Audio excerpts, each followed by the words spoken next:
अस्सलाम वालेकुम। In this video will be doing peripheral arterial disease की एग्जामिनेशन। ये वाला पार्ट 1 है क्योंकि इसमें मैं सिर्फ लोअर लिम्ब की कराऊंगा। जो पार्ट 2 है वो मैं नेक्स्ट वीडियो में डालूंगा, वो अपर लिम्ब की होगी। पेरिफेरल आर्टेरियल डिजीज़ की जब एग्जामिनेशन करने को आती है usually upper and lower limb दोनों की आती है, लेकिन अभी हम इस वीडियो में सिर्फ लोअर लिम्ब की बात करेंगे। तो स्टेप्स बता देते हैं। सबसे पहले स्टेप यही है कि आपने वो इंट्रोड्यूस कराना है, राइट साइड से आना है, कॉन्सेंट लेनी है। यही है कि अस्सलाम वालेकुम, मेरा नाम फवाद नबील है, मैं फाइनल ईयर MBBS का स्टूडेंट हूँ और मैं आपकी टांगों का मुआयना करूँगा। दौरान मुआयना आपको कोई तकलीफ़ नहीं होगी। अगर आपको तकलीफ़ हो तो आप मुझे रोक सकते हैं या रोक सकती हैं, ठीक है। अब हम करते हैं स्टार्ट। सबसे पहला जो हमारा स्टेप है दैट इज़ योर इंस्पेक्शन, जो कि हर एग्जामिनेशन में होता है। इंस्पेक्शन के लिए ये है कि आपने प्रॉपरली एक्सपोज करना है एंड बोथ लिम्स को आपने क्या कहते हैं देखना होगा। सिर्फ एक लिम्स की एग्जामिनेशन नहीं करनी, बोथ लिम्स की करनी है एंड पेशेंट को सुपाइन लेटाना है। लेट्स सपोज ज़्यादातर यहीं तक ही एक्सपोज हो पाएगा क्योंकि मैं इस तरह अभी लेट नहीं सकता, वो फिर नज़र नहीं आएगा सही से। तो लेट्स सपोज कि मैं ये सुपाइन में लेटा हूँ, ठीक है। सुपाइन लेट के सबसे पहला स्टेप क्या करना है आपने, सबसे पहला स्टेप है इंस्पेक्शन। अब इंस्पेक्शन में हमने क्या करना है, इंस्पेक्शन में हमने we would see both limbs को साइमल्टेनियसली। वी वुड सी कि कोई लिम्ब डिफॉर्मिटी तो नहीं है। लिम्ब डिफॉर्मिटी के बाद हम देखेंगे कि कोई पैटर्न ऑफ हेयर लॉस तो नहीं है कहीं पे। पैटर्न ऑफ हेयर लॉस के बाद हम देखेंगे कि कोई मसल वेस्टिंग के साइंस तो नहीं है। उसके बाद हम देखेंगे कि इनिशियली ऑन इंस्पेक्शन हमें कोई एडिमा तो नज़र नहीं आ रहा। एडिमा के बाद हम चेक करेंगे मसल वेस्टिंग एडिमा। एडिमा के बाद हम चेक करेंगे कि कोई स्किन की तो चेंजेस नहीं हमको नज़र आ रही due to peripheral arterial disease. Skin changes के बाद हम जो मेन चीज़ इंस्पेक्ट करेंगे, अभी इंस्पेक्शन ही चल रही है, इंस्पेक्शन हम देखेंगे ulcer and gangrene. Those are very important क्योंकि वो बन जाते हैं यूजली। गैंग्रीन यूजली फुट पे बनते हैं, तो एक्सटर्नली हमने गैंग्रीन की साइड चेक करनी होगी कि गैंग्रीन बन का रही है। एंड जो हमारे पास अल्सर्स होते हैं, अल्सर्स हमारे पास नॉर्मली जब भी अल्सर्स क्योंकि पेरिफेरल आर्टेरियल डिजीजेस में बन जाते हैं, तो अल्सर में ये कि अल्सर में हमने जो जो चीज़ें चेक करनी होगी, we would check for site of ulcer, the size of ulcer, margins of ulcer, color of ulcer, any discharge seen in the ulcer and ये कहते हैं we would check for also the floor of ulcers। तो ये 6 चीज़ हमने देखनी है, site, size, colour, any discharge, floor and margin. ये हमने अल्सर की वो चेक करनी है। ये सब करने के बाद हमारी हो जाएगी इंस्पेक्शन। इंस्पेक्शन के बाद हम आएंगे पैल्पेशन पे। अब पैल्पेशन का क्या है, पैल्पेशन का ये है कि आपने सबसे पहले तो बल्क चेक करना है। You can either do it by your इंची टेप, या वैसे ही देख के अंदाज़ा लगा सकते हैं कि बल्क क्या है, बल्क ठीक है या नहीं है, मसल एट्रोफी तो नहीं हो रही। बल्क के बाद हम चेक करेंगे एनी साइन ऑफ टेंडरनेस। दोनों टांगों को साथ साथ हम चेक करेंगे कहीं पर टेंडरनेस के साइंस तो नहीं है, पेशेंट को पेन तो नहीं हो रहा। उसके बाद हम क्या करेंगे, we would check for temperature. Temperature is important. Temperature should be check from the back of your palm, क्योंकि और पेरिफेरल आर्टेरियल डिजीज में होता है क्या, ड्यू टू इस्कीमिया जो टेम्परेचर होता है वो यूजली कोल्ड हो जाती है। टांगे आपकी स्पेशली आपका जो फुट होता है वो कोल्ड फील होता है। तो बैक ऑफ द पाम से चेक किस तरह करना है आपने, साइमल्टेनियसली दोनों को चेक करना होगा। नी के लेवल पे अगर तो यहाँ तक एक्सपोजर हो तो थाई के लेवल पर भी, वरना नी के लेवल पे, शिन के लेवल पे एंड फुट के लेवल पे। ये आपने चेक करना है टेम्परेचर। टेम्परेचर के बाद आपने चेक करना है कैपिलरी रीफिल। थंब पे चेक कर लें, capillary refill usually less than 2 second ही नॉर्मल होता है। लेस देन 1 सेकंड ही हम नीचे ही कहते हैं कि लेस देन 2 सेकंड हो तो वो नॉर्मल होता है।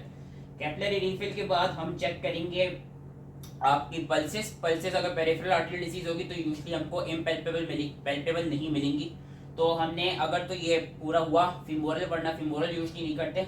पॉप्लेटियल को आपने पैल्पेट करना है, अगेन दोनों साइड्स की। पोस्टीरियर टिबियल को पैल्पेट करना है, it is below the medial meridius, दोनों साइड्स की। एंड और सैलिस पीडिस को आपने पैल्पेट करना है। ये जब पैल्पेशन हो जाएगी उसके बाद हमने 2 इंपॉर्टेंट स्टेप्स करने which are important for your lower limb examination. Those important step are, first is the sign which is the Buerger sign of vascular insufficiency. इसको हम एलिवेशन पैलर भी कहते हैं। होता क्या है, वेर्गर साइन चेक करने का तरीका ये, पेशेंट सुपाइन लेटा होगा, आपने पैसिवली अपने हाथों से दोनों टांगों को ऊपर एलिवेट करना है, दोनों टांगों को ऊपर एलिवेट करना है। एंड हमने चेक करना है कि किस एंगल पे पैलर आ रहा है, पैलर किस एंगल पे आ रहा है दोनों लिम्स में। नॉर्मली क्या होता है, जो नॉर्मल पेशेंट होता है, नॉर्मल पेशेंट में ये होता है कि आप आराम से 90 डिग्री तक ले जाएंगे। अगर हम हॉरिजॉन्टल प्लेन से ये एंगल बनाएं तो 90 डिग्री का बनता है। 90 डिग्री पे कोई पैलर नहीं नजर आएगा या बहुत माइल्ड सा पैलर नजर आएगा, देयर विल बी माइल्ड और नो इस्कीमिया। ये नॉर्मल होता है। अब पेरिफेरल आर्टेरियल डिजीज के पेशेंट में क्या होगा, अगर तो उसका पैलर इस एंगल तक आ जाए या इस एंगल से पहले आ जाए, यानी 30 डिग्री से पहले किसी भी टांग में उसका पैलर आ जाए, दोनों टांगे चेक करनी होगी। अगर तो pallor comes before 30 degree in any of the limb, then that means कि उस बंदे को सिवियर इस्कीमिया है, ठीक है। अगर तो ऐसा हो कि 30 से लेके 60 डिग्री तक इन दोनों एंगल के दरमियान कहीं पे भी पैलर आने लग जाए टांगों में, तो उसका मतलब है कि उसको मॉडरेट इस्कीमिया है। एंड अगर 60 से अबव आ रहा है, 60 से 90 के दरमियान, तो इट इज माइल्ड इस्कीमिया या no ischaemia. This is your Buerger sign of vascular insufficiency, it is also known as elevation pallor. ये चेक करनी होगी। जब इस चीज पे हमको पैलर मिल जाएगा, जो कि मोस्ट प्रोबेबली हमको पेरिफेरल आर्टेरियल डिजीज के पेशेंट में मिलेगा, देन हमने क्या करना है, अब हमने डिपेंडेंसी रूबर चेक करना है। डिपेंडेंसी रूबर क्या है एंड वो क्यों होता है, उसके ऊपर मैं एक्सप्लेनेशन भी साथ में डाल देता हूँ। होता क्या है, आपने पेशेंट से बोलना है किस तरह आप लटका के दोनों टांगे अपनी रखते हैं। पहले आपने एलिवेशन पैलर चेक किया, अब आपने ये टांगे लटका के उसको बिठा दिया। अब आप चेक कर रहे हैं डिपेंडेंसी रूबर। डिपेंडेंसी रूबर होता है ये कि नॉर्मल पेशेंट में ये होगा कि नॉर्मली जब पहले तो एलिवेशन आपने चेक की, पैलर वगैरह नहीं आया, फिर अब आप ग्रेविटी का वो चेक करना चाह रहे हैं कि ग्रेविटी से कितनी इजीली ब्लड फ्लो हो रही है। नॉर्मल पेशेंट में होगा कि वो नॉर्मल जैसी पेशेंट अपनी टांगे लटकाएगा तो उसकी टांगे जो है वो पिंक हो जाएंगी, क्योंकि आर्टेरियल सप्लाई भी नॉर्मल होगी, वीनस रिटर्न भी नॉर्मल होगा। अब इन पेशेंट में क्या होगा, जिनको पेरिफेरल आर्टेरियल डिजीज होती है, इन पेशेंट में ये होगा कि जैसे ही वो नीचे लटकाएंगे तो होगा क्या, उनके जो टांगों का कलर होगा, that would initially for few seconds initially it would either be dusky red और it would be purple. Why would it be dusky red और why would it be purple, उसकी वो एक्सप्लेनेशन नहीं डाली है। इट वुड बी रेड और purple, जिसको हम डिपेंडेंसी, क्या डिपेंडेंट हो गए, इसको हम डिपेंडेंसी रूबर कहते हैं। ये इसीलिए होता है क्योंकि आपकी क्या कहते हैं जो आर्टरियोल्स हैं या कैपिलरीज हैं वो डायलेटेड हुई भी होती हैं, एंड हमारे पास ड्यू टू इस्कीमिया या due to moderate severe ischaemia blood flow proper होती नहीं है। तो जैसे आप नीचे लटकाते हैं, जितना भी डीऑक्सीजनेटेड ब्लड होता है वो सारा एकदम से जाता है एंड वीनस रिटर्न जो कहते हैं प्रॉपर्ली हो नहीं पा रहा होता, तो उस वजह से हमको डस्की रेड या पर्पल कलर मिलता है। तो ये हमारी थी अपना एग्जामिनेशन उसकी लोअर लिम्स की पेरिफेरल आर्टेरियल डिजीज की। एंड ये याद रखने के 100% ऑफ द टाइम जब भी हमको एलिवेशन पैलर एंड डिपेंडेंसी रूबर मिल जाए, इसका मतलब है कि 100% आपका वो कंफर्म है peripheral arterial disease of lower limb. अब इसके साथ एक और हम टेस्ट कराते हैं which is a functional test. Functional test ये है कि we would ask the patient, या तो we would ask the patient या we would tell the patient कि आप चल के दिखाएं।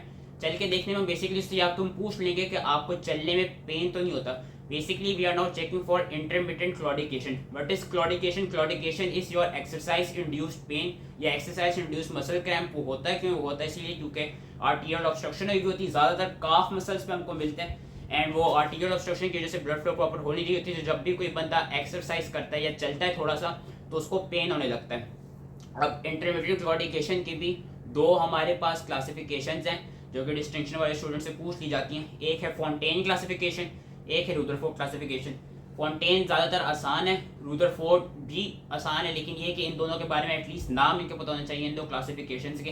एंड ये याद रखने के अगर तो पेशेंट को लेस देन 100 मीटर चलने पे पेन हो रहा हो तो वो उसको सिवियर क्लॉडिकेशन है, एंड अगर उसको क्या कहते हैं 200 मीटर तक या 200 से ज़्यादा में पेन हो रहा तो वो माइल्ड मॉडरेट क्लॉडिकेशन होती है। तो ये कभी कभी पूछ लेते हैं, ये फंक्शनल टेस्ट होता है। इसके बाद क्या कहते हैं आप ये कहेंगे आप वो पेशेंट को आपने प्रॉपर्ली उसकी वो एक्सपोजर को ख़त्म करके आपने उसको थैंक यू बोलना है पेशेंट को कि thank you for letting me examine the patient. अपनी जो भी फाइंडिंग्स एग्जामिनर को बतानी है। अगर एग्जामिनर पूछे कि what else would you like to do, तो क्लिनिकली हम क्या करेंगे, clinically we would also perform the peripheral arterial disease examination for upper limb, जो कि भी मैं नेक्स्ट वीडियो में कराऊंगा कि अपर लिम्ब की भी हम चेक करना चाहेंगे पेरिफेरल आर्टेरियल डिजीज की एग्जामिनेशन।